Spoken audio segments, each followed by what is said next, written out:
Hello అండి, నమస్తే. ఇప్పుడు మాట్లాడే టాపిక్ వచ్చేసి పహల్గామ్ టెర్రర్ దాటికి రిటాలియేషన్గా ఇండియన్ ఆర్మడ్ ఫోర్సెస్ చేపట్టినటువంటి ఆపరేషన్ సింధూర్కి 1971లో బంగ్లాదేశ్ లిబరేషన్ కోసం ఇందిరాగాంధీ గారు చేపట్టినటువంటి ఆర్మడ్ స్ట్రగుల్ ఏదైతే ఉందో పాకిస్తాన్కి అగెన్స్ట్గా ఈ రెండింటిని కంపేర్ చేసే ప్రయత్నం చేద్దాము.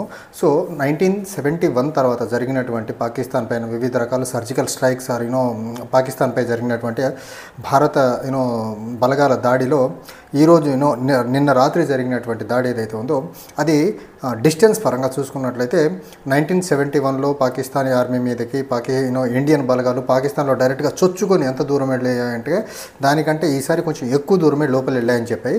బట్ కొంచెం డిఫరెన్స్ ఉంది. ఇందిరాగాంధీ గారు ఆ రోజు చేసినటువంటి ఆర్మడ్ ఎక్సర్సైజ్కి రాత్రి జరిగినటువంటి ఆపరేషన్ సింధూర్కి.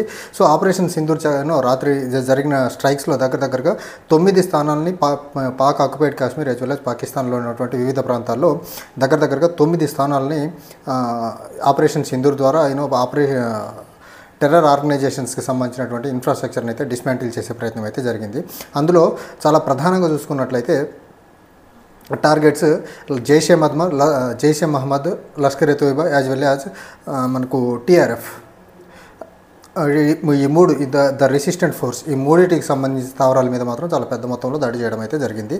అందులో మనం ప్రధానంగా చూసుకున్నట్లయితే మొదటగా భవాల్పూర్ అనే ఒక ప్రాంతం, ఇది పాకిస్తాన్ నుంచి దగ్గరగా ఇండియా పాకిస్తాన్ మెయిన్ బోర్డర్ నుంచి ఇంటర్నేషనల్ బోర్డర్ నుంచి దగ్గరగా 250 నుంచి 300 కిలోమీటర్లు ఉంది. సో అక్కడ దాకా ఇండియన్ ఎయిర్ ఫోర్స్కి సంబంధించినటువంటి జెట్స్ ఏవైతే ఉన్నాయో అక్కడ దాకా వెళ్ళి అక్కడ ఉన్నటువంటి ఇది మెయిన్లీ జైషే మహమ్మద్ యొక్క మెయిన్ ఆపరేషనల్ సెంటర్, ఆ సెంటర్ని డిస్ట్రాయ్ చేసి వెనక్కి రావడం అయితే జరిగింది. ఇక్కడ నుంచి ఇండియన్ ఎయిర్ ఫోర్స్కి సంబంధించినటువంటి విమానాలు. తర్వాత మనం చూసుకుంటే ముర్దికి అనే ప్రాంతం ఉంది. ముర్దికి అనే ప్రాంతం ఏదైతే ఉందో లష్కర్ ఎ తోయిబాకి సంబంధించి ఇది ఆపరేషనల్ నర్వ్ సెంటర్. మనకు భవాల్పూర్ అనేది జనరల్గా జైషే మహమ్మద్కి నర్వ్ సెంటర్ అయితే ఈ ముర్దికి అనేది లష్కర్ ఎ తోయిబాకి సంబంధించినటువంటి నర్వ్ సెంటర్. ఇది దగ్గరగా international border of India Pakistan నుంచి దగ్గరగా 40 నుంచి 50 కిలోమీటర్లు ఉంది. సో ఇది పంజాబ్ ప్రావిన్స్లో ఉంది. పంజాబ్ ప్రావిన్స్లో ఇంకొక ప్రాంతం ఏంటంటే సియాల్కోట్. ఇది సియాల్కోట్ ఇండియా పాకిస్తాన్ బోర్డర్ నుంచి దగ్గరగా ఒక 10 నుంచి 20 కిలోమీటర్లు ఉంటుంది. అక్కడికి వెళ్ళి కూడా అక్కడ ఉన్నటువంటి ఏదైతే లష్కర్ ఎ తోయిబాకి స్థావరాలు ఉన్నాయో ఆ స్థావరాలను డిస్ట్రక్ట్ చేయడం అయితే జరిగింది. తర్వాత చాకమూర్ ప్రాంతం, ఇది మరి పాకిస్తాన్ ఇండియా బోర్డర్కి దగ్గర 5 కిలోమీటర్ల డిస్టెన్స్లోనే ఉంది. ఇది ఇక్కడ కూడా లష్కర్ ఎ తోయిబాకి సంబంధించినటువంటి ఆపరేషనల్ టెర్రర్ బేస్ క్యాంప్స్ ఏవైతున్నాయో వాటిని డిస్ట్రక్ట్ చేయడం అయితే జరిగింది. తర్వాత పీఓకే రీజియన్లో చూసుకున్నట్లయితే పాక్ ఆక్యుపైడ్ కాశ్మీర్లో చూసుకున్నట్లయితే ముజాఫరాబాద్ అనేది 40 నుంచి 60 కిలోమీటర్ల డిస్టెన్స్ ఉంటుంది లైన్ ఆఫ్ యాక్చువల్ కంట్రోల్ నుంచి. ఇది పాక్ ఆక్యుపైడ్ కాశ్మీర్లో ఉంటుంది. సో ఇది LOCకి ఇక్కడ మనకు సంబంధించిన లష్కర్ ఎ తోయిబాకి సంబంధించినటువంటి ప్రధాన స్థావరాలన్నీ డిస్ట్రక్ట్ చేయడం అయితే జరిగింది. తర్వాత బింబేర్ అనే ప్రాంతం ఒకటి ఉంది. బింబేర్ అనే ప్రాంతం కూడా పాక్ ఆక్యుపైడ్ కాశ్మీర్లో ఉంది. అది 50 నుంచి 70 కిలోమీటర్లు LOC నుంచి దూరంలో ఉంది. సో ఇక్కడ కూడా జైషే మహమ్మద్కి సంబంధించినటువంటి స్థావరాలనే వాటిని కూల్చేయడం అయితే జరిగింది. తర్వాత గుల్పూర్ అని ఒక ప్రాంతం ఉంది. ఇది కూడా మళ్ళీ పాక్ ఆక్యుపైడ్ కాశ్మీర్లోనే ఉంది. దగ్గరగా 10 నుంచి 20 కిలోమీటర్ల దూరంలో Lashkar e Taiba line of actual control నుంచి ఉంది. అండ్ ఇక్కడ కూడా లష్కర్ ఎ తోయిబాకి సంబంధించినటువంటి టెర్రర్ స్థావరాలను అయితే కూల్చేయడం అయితే జరిగింది. తర్వాత కొట్లీ అనే ఇంకో ప్రాంతం ఉంది. ఇది కూడా పాక్ ఆక్యుపైడ్ కాశ్మీర్లోనే ఉంది. ఇది 20 నుంచి 30 కిలోమీటర్ల దూరంలో లైన్ ఆఫ్ యాక్చువల్ కంట్రోల్ నుంచి దగ్గరగా 20 నుంచి 30 కిలోమీటర్ల దూరంలో ఉంది. అండ్ తర్వాత గుల్పూర్ అనే ప్రాంతం ఏదైతే ఉందో చాలా జమ్మూ కాశ్మీర్లో పుంచ్ యాజ్ వెల్ యాజ్ రాజౌరి అనే 2 ప్రాంతాలు ఏవైతే ఉన్నాయి జమ్మూ కాశ్మీర్లో, ఈ ప్రాంతాల మీదకి లాంచ్ ప్యాడ్ల ద్వారా రాకెట్ల ద్వారా దాడి చేసేదానికి ఉపయోగపడేటువంటి ప్రాంతం ఏదంటే అది గుల్పూర్లో ఉన్నటువంటి లాంచ్ ప్యాడ్ ద్వారా రాజౌరి యాజ్ వెల్ యాజ్ పుంచ్ ప్రాంతాల్లో జమ్మూ కాశ్మీర్లో చాలా పెద్ద మొత్తంలో దాడి చేసేదానికి ఈ గుల్పూర్ లాంచ్ ప్యాడ్ స్థావరాన్ని అయితే చాలా పెద్ద మొత్తంలో లష్కర్ ఎ తోయిబా వాళ్ళు వాడుకునేవాళ్ళు. సో దాన్ని కూడా రాత్రి Indian armed forces under operation Sindoor అయితే డిస్ట్రక్ట్ చేయడం అయితే జరిగింది. ఇక్కడ మనం ఇంకోటి 1971లో చూసుకున్నట్లయితే ఇండియన్ ఆర్మడ్ ఫోర్సెస్ ఏవైతే ఉన్నాయో పాకిస్తాన్లోకి డైరెక్ట్గా లోపలికి పాకిస్తాన్ భూభాగంలోకి అన్డిస్ప్యూటెడ్లీ పాకిస్తాన్ ప్రాంతాలు, అది అన్డిస్ప్యూటెడ్ ప్రాంతాల్లోకి వెళ్ళి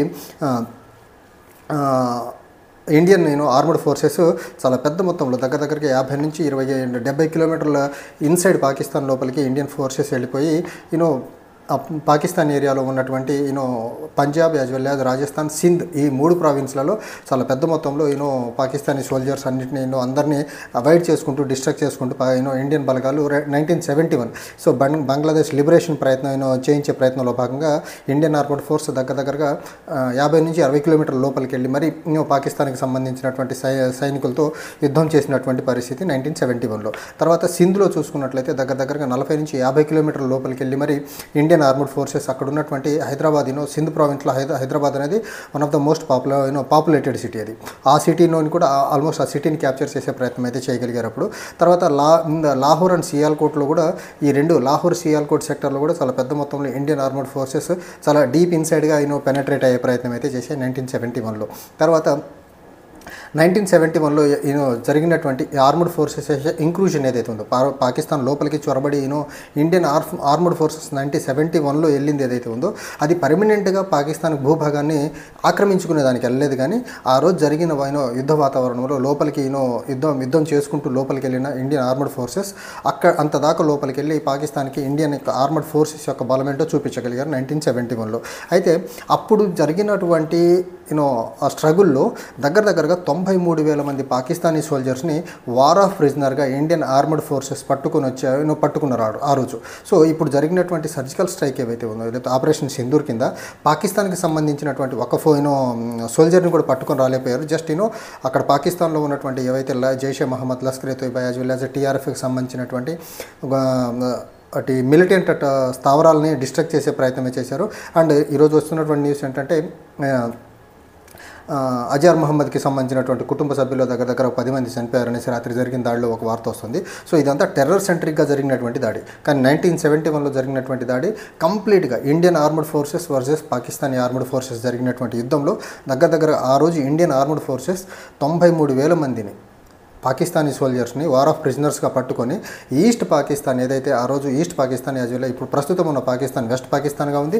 అండ్ ఈస్ట్ పాకిస్తాన్ అనేది ప్రస్తుతం ఉన్న బంగ్లాదేశ్గా ఉండింది. సో ఈస్ట్ పాకిస్తాన్కి బంగ్లాదేశ్గా లిబరేట్ చేయించి 93,000 మంది పాకిస్తానీ సోల్జర్ని వార్ ఆఫ్ ప్రిజనర్గా పట్టుకొని ఇందిరాగాంధీ గారు భారత సైన్యం యొక్క పవర్, భారతదేశం పవర్ ఏంటో చూపించగలిగారు.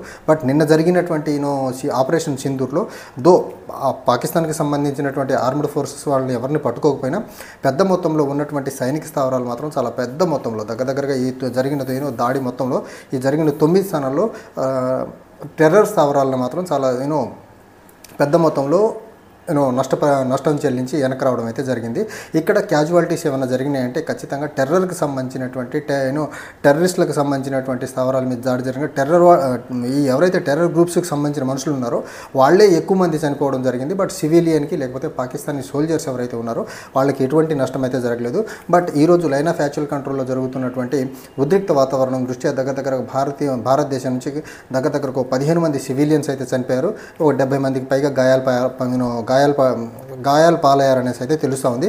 బట్ 1971లో జరిగిన తీరులో చూసుకుంటే ఒక 93,000 మంది పాకిస్తానీ సోల్జర్స్ని వార్ ఆఫ్ ప్రిజనర్గా పట్టుకోవడం ఉంది చిన్న టాస్క్ అయితే కాదు.